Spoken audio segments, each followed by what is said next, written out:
Welcome to the deep dive. Today we're tackling something, well, something that really touches almost everyone's life. Money. And maybe more specifically, why so many of us, find ourselves battling financial struggles, even when we feel like we're earning a pretty decent income. Right. We've been digging into some really fascinating insights from this book, The Wealth Formula. Spend less, earn more, invest like crazy. Yeah, it's got some interesting takes. It really does.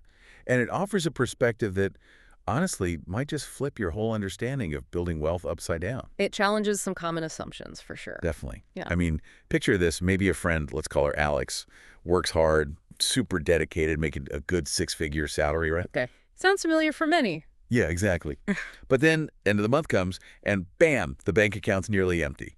She's wondering where it all went, feeling that, that financial anxiety. The classic paycheck-to-paycheck cycle, even at higher incomes. Precisely.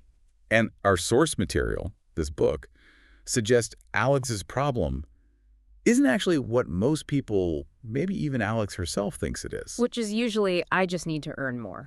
Exactly. So we're going to dive into what feels like a bit of a paradox, this idea that more money can actually make your financial struggles worse if you don't have the right foundation.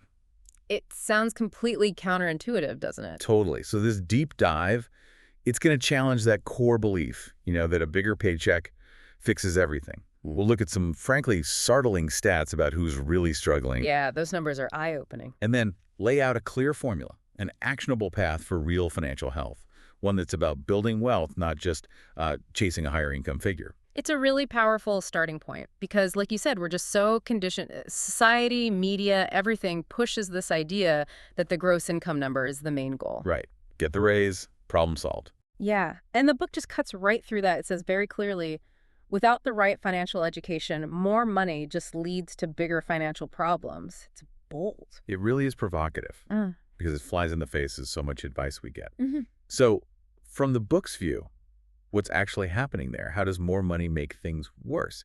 It seems so backwards. It does seem backwards, but that's why it's crucial. The book talks about something like financial gravity. Okay. So when you earn more, but you don't have that financial know-how, it often just pulls you into a higher spending orbit. It's not the money itself, it's our relationship with it, All right. Lifestyle inflation. Exactly. Without understanding how to manage, save, invest, that extra cash just fuels more spending. You get a raise, okay, bigger house, fancier car, more expensive holidays. And suddenly you're spending everything you earn, just at a higher level. Precisely. Your spending expands to meet or maybe even exceed the new income. So you're in the same crunch, just with bigger numbers. And actually the stakes are higher because your debt potential is greater now. Like upgrading from a small leaky bucket to a huge leaky bucket. That's a perfect analogy. And then pouring more water in it just means more water gets wasted faster. So it's really about the habits scaling up, or maybe spiraling up with the income.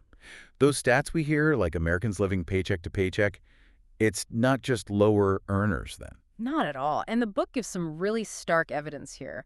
Numbers that honestly made me stop and think. Like what?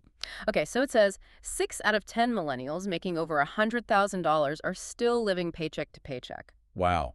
6 out of 10. Over 100 grand. Yeah, let that sink in. These are people earning substantial money. And, lest you think it's just a millennial thing or maybe folks just over that $100K line, it also points out that 1 in 3 of those making $250,000 a year are still broke. A third. At $250,000 a year. Broke. Broke, feeling the pinch, it just completely shatters that illusion, doesn't it? That high income equals security. It really highlights how we confuse income with wealth. They're very different things. Those numbers are genuinely startling. It makes you pause. That assumption about financial success, maybe it really is upside down for a lot of people. It paints such a vivid picture. This isn't some niche problem. It's widespread, even among high earners who look successful from the outside. Absolutely. It just hammers home that point. Simply boosting your income isn't some magic fix if you don't have the underlying financial understanding, the discipline. Right. Without that education, more money really can become a bigger problem. It's about what you do with it, not just how much comes in. Income versus wealth. Okay, so that begs the question then. If earning more isn't step one and can actually make things worse without the know-how, where do you start? And the Wealth Formula book is crystal clear on this. It gives a very direct, actionable first step. Which is? Start by controlling your expenses. No matter where you are, get this under control. That's presented as the critical first move, the foundation. It's like that leaky bucket analogy again. You got to patch the holes first before you try to fill it. Controlling expenses is patching those holes. That really shifts the focus, doesn't it? Away from looking outside for more income towards looking inside at your own management. Exactly. Building that solid base first. Yeah. Getting spending habits sorted before layering on more income. But, why is that so hard for people? Even when they know it's important. Yeah. Controlling expenses seems obvious, but it's tough. Yeah. Oh, it's incredibly difficult. Yeah. Because you're fighting against deeply ingrained habits, societal pressures. Constant advertising. Totally. We live in this consumer world, always being told to buy, upgrade, keep up. And there's an emotional side too, right? Shopping as a stress reliever or for instant gratification or expressing identity. Sure, retail therapy. Yeah. And the book basically says without clear financial goals and real discipline, those emotional and external pressures, they'll usually win. They sabotage your efforts, even if you have good intentions. It needs a fundamental mindset shift, delaying gratification. That emotional pull is so strong.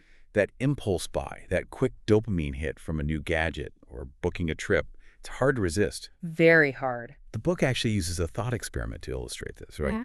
It asks you to imagine, okay, what if you made an extra $10,000 next month? Like a surprise bonus, Okay, nice thought. right? But then it poses this really telling choice. Yeah. It asks, would you buy a new car, a better vacation, immediate consumption? Yeah, the fun stuff. Or Yeah.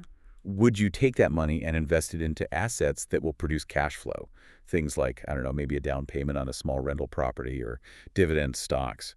Maybe even investing in a skill to boost your long-term earning power. It's a powerful question because your gut reaction really reveals your underlying financial instinct, doesn't it? What's your knee-jerk response to extra cash? Consumption now or growth later? Yeah, spot on. And that choice right there is the core difference between what the book calls a broke mindset and a wealthy mindset.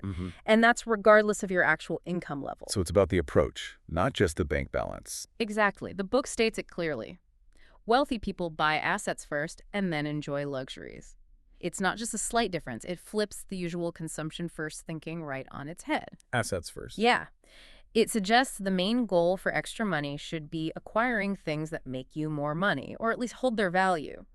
Things that pay you instead of things that just cost you money. You give examples. Sure. Think about a fancy new car versus, say, a rental property. The car starts losing value the second you drive it off the lot, right? Plus insurance, gas, maintenance, it costs you money. Definitely a liability in accounting terms. Right. But a rental property, while it needs an initial investment, it can bring in monthly income and potentially go up in value over time. Or dividend stocks, you own a piece of a company that pays you profits. So the wealthy prioritize building those income-generating things. Yes. Because they understand those are the real engines of lasting wealth. And then those assets generate the cash flow to afford the luxuries without wrecking their financial security. It's that delayed gratification again. Right. Prioritizing assets over liabilities. That's how you build real wealth. That's a really crucial distinction. It's not about never having nice things, but about earning them through smart financial structure, not sacrificing your future for them today. Well put. Okay, so all these pieces, why just earning more isn't the fix, why controlling expenses is job one, the asset-first mindset, they all lead up to what the book calls a simple terms wealth formula. Yeah, boils it down. It's not overly complicated, but it seems really powerful, a three-step process to guide you towards, genuine financial well-being. Yeah. Getting past that paycheck struggle. And if you connect it all, yeah, it provides this clear, progressive roadmap. Anyone can follow it, really, no matter where they're starting from. It's like a blueprint for building resilience, independence. Okay, so let's break it down. Step one. Step one is spend less. We've talked about this, but it's the critical first phase, getting control. It's not just about, cutting everything ruthlessly. It's about being intentional. Knowing where the money's actually going. Exactly. Tracking it. Budgeting, maybe using something like the 50-30-20 rule, or a zero-based budget where every dollar has a job. Differentiating needs from wants. Negotiating bills. Okay. The point is creating some margin, a surplus, however small, that you can then use for growth. Without this, any extra money just flows out of that leaky bucket. Got to plug the holes first. Right. Being really honest with yourself about spending, creating that breathing room. Okay, so once you've got spending buttoned up, Yeah. Step 2 feels more exciting. Absolutely. Step 2 is earn more. Now, once the expenses are under control, once the bucket isn't leaking, then increasing your income becomes this powerful accelerator. Because it's not just feeding the spending machine anymore. Precisely. It's building reserves. It's providing capital you can actually use for growth. And earn more isn't just about working longer hours at your job, though that could be part of it. Could be upskilling, negotiating a raise. Exactly. Or side hustles, starting a small business. The key difference now is that extra income isn't just vanishing into lifestyle creep. It's being directed towards your financial goals because you have that spending control. It empowers you to build, not just consume. That makes total sense. It flips earn more from being a desperate scramble into a deliberate strategy. Okay, and that brings us to the third pillar, where the real wealth creation kicks in. Indeed. And finally, step 3. Invest like crazy. This is where the controlled spending and the increased earning really compound, where you actively grow your wealth by putting money into assets. Assets that produce cash flow, that work for you. Yes, leading towards financial independence. Now, invest like crazy doesn't mean being reckless, not at all. It means being consistent, disciplined, leveraging the power of compounding where your earnings start generating their own earnings. So things like retirement accounts, index funds. Absolutely. Regular contributions to a 401k or IRA, low-cost index funds for diversification, maybe real estate, maybe starting a business that generates passive income. The goal is to make your money work harder for you than you work for it. Creating that cycle of wealth generation, that's what buys you time and freedom. Okay, so wrapping this up, what does this mean for you listening right now? This formula, it's not just theory, is it? It feels like a direct challenge. It is. A challenge to rethink how you approach your own finances.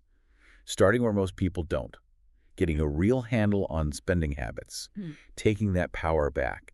Not just waiting for a bigger paycheck to fix things, but getting disciplined with what you have now. It's about shifting perspective from that immediate gratification to strategic long-term wealth building. Yeah. Which ultimately leads to real freedom. It's a holistic approach that builds on itself. Yeah, this deep dive into the wealth formula has definitely shifted my perspective, and hopefully yours too. It hammers home that it's not just about the size of your income. Not at all. It's fundamentally about how you understand your money, how you manage it, how you deploy it.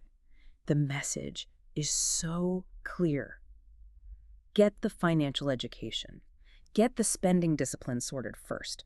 That's the bedrock. Build the strong foundation before you hit the accelerator with earning more and investing. Exactly. Which brings up a really important question for everyone listening, one the book itself asks. Are you doing any of the steps above right now? Based on the simple formula, spend less, earn more, invest like crazy, are you truly starting with step 1? Are you really controlling expenses before trying to earn more or jump into investing? It's a call for some honest self-assessment, isn't it? Definitely. And it might just be the key to unlocking your financial future. It's not about judging yourself, just about awareness, about being intentional. And maybe taking it one step further. Yeah. Thinking beyond just that immediate question. If you really adopted this formula, how might it change the way you even see things like advertising or those societal pressures to consume? Yeah, that's interesting. Would you look at, say, a flashy car ad differently? Not just as something desirable, but as a clear choice between a depreciating liability and a potential asset that could build your future. It's a perspective shift, isn't it? One that could really stick with you long after you, well, stop listening to us talk about it. The powerful thought to leave things on.